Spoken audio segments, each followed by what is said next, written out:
Hi there, students. Forerunner. Okay, a forerunner is a countable noun.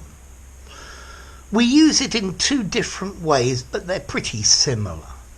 Firstly, a forerunner is a predecessor, an ancestor. The fixed telephone was a forerunner of the mobile phone that you have today.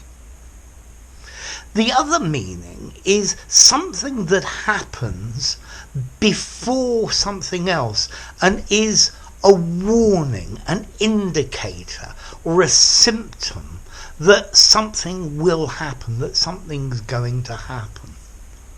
So, for example, high winds are often a forerunner to a storm.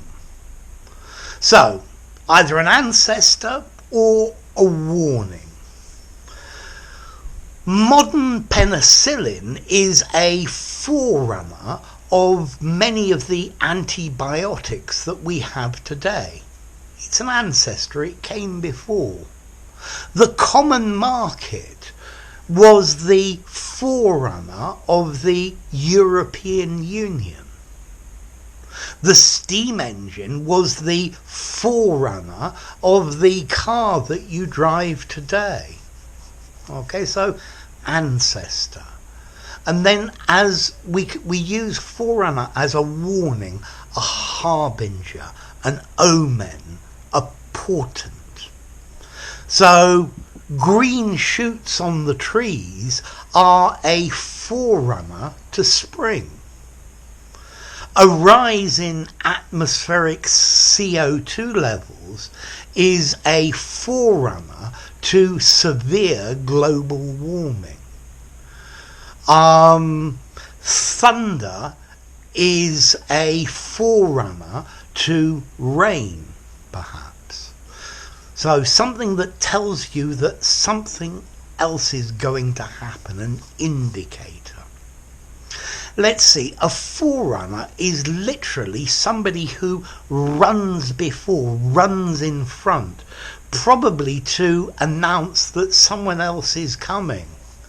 I swear English is coming, I swear English is coming. Well, okay, a forerunner, somebody who runs in front. And that's where we get these two ideas.